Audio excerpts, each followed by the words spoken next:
Napenda kuwakaribisha nyote katika tukio hili muhimu linalolenga mustakabali wa vijana wa Tanzania, na leo tumekutana kuzungumza masuala yanayogusa maisha ya kila kijana, na sisi kama sehemu ya vijana hawa tutapata fursa hizo katika maeneo ya afya ya akili, afya ya uzazi, ukatili wa kijinsia, stadi za maisha na uwezeshaji wa kiuchumi. Hayo yote ni maeneo ya muhimu ambayo tunapaswa tuweze kuyazingatia. Maeneo ya afya ya akili ni msingi wa maendeleo ya vijana. Kwa hiyo ni muhimu tuwekeze kwenye kutoa ufahamu kwenye maeneo hayo. Kijana mwenye msongo wa mawazo, kijana mwenye hofu au kukata tamaa hawezi kufikiri wala kupanga kufanikisha ndoto zake. Ni wajibu wetu kama jamii kuhakikisha vijana wanapata msaada wa kisaikolojia, wanahisi kuthaminiwa na wanajua kuwa kuomba msaada si udhaifu bali ni nguvu. Na ndio maana tuko hapa na tunaamini watafaidika.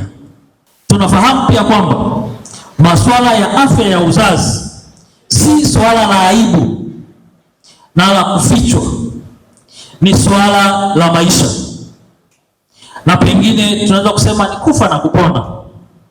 Elimu sahihi kuhusu miili yetu, uzazi wa mpango na kujikinga dhidi ya magonjwa ya zinaa huwasaidia vijana kuepuka mimba zisizotarajiwa. Wanaepuka pia ndoa za utotoni na magonjwa hatarishi ambayo sisi pia ni wahanga kwenye maeneo haya.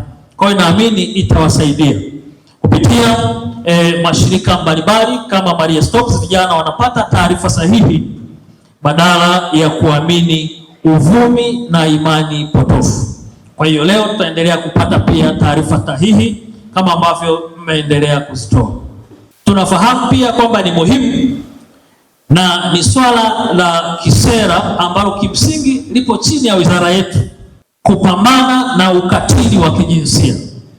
Ukatili wa kijinsia ni adui wa haki, utu na maendeleo. Tunapaswa kusema kwa sauti moja kwamba kimsingi hatutakiwi kuwa na aina yoyote ya ukatili, na kimsingi naamini baada ya semina hii tutaendelea kusimama kama vijana wa kike na kiume bila kuwa na hofu. Tusikubali kunyanyaswa au kudhalilishwa. Ni wajibu wa kila mmoja wetu kuwa sauti ya wanaodhulumiwa, na tunashukuru pia tunalo dawati la jinsia hapa chuoni kwa ajili ya kuendeleza mapambano dhidi ya ukatili wa kijinsia. Vijana wanahitaji kujifunza maswali mbalimbali ya mawasiliano, maamuzi sahihi, masuala ya nidhamu, kujithamini na kupanga maisha, pamoja na mambo mengine ambayo tutaendelea kuyapata katika siku ya leo. Na hayo ni ya muhimu sambamba na mafunzo tunayoyapata, na yanatusaidia katika kujipambanua kwenye soko la ajira katika siku za hivi karibuni.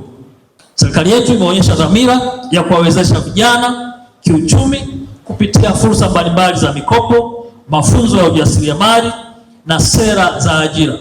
Fursa hizi zinawapa vijana uwezo wa kujitegemea, kuanzisha biashara na kuchangia uchumi wa taifa letu. Lakini pia fursa hizi zitafanikiwa zaidi pale vijana wanapokuwa na afya njema ya mwili pamoja na akili. Na ndio maana naona vitu vyote hivi leo vimewekwa pamoja na ni full dose na ni full package. Asanteni sana Maria Stopes. Ndugu washiriki, maendeleo ya taifa lolote huanza na vijana wake. Kijana mwenye afya ya akili, mwenye maarifa ya afya ya uzazi, aliye salama dhidi ya ukatili, mwenye stadi za maisha na fursa za kiuchumi, huyo ni nguzo imara ya Tanzania ya leo na kesho. na tunaamini kwa kufanya hivi dira ya 2050 itakwenda kufikiwa vizuri. Kwa pamoja, kwa ushirikiano na mashirika kama Maria Stopes International Tanzania, serikali na jamii, tunaweza kujenga kizazi chenye nguvu, maadili pamoja na matumaini. Tunawakaribisha sana. Asanteni kwa kunisikiliza. Nawatakia mjadala mwema na wenye tija. Semina hii imefunguliwa rasmi. Mwenyezi Mungu awatie nguvu.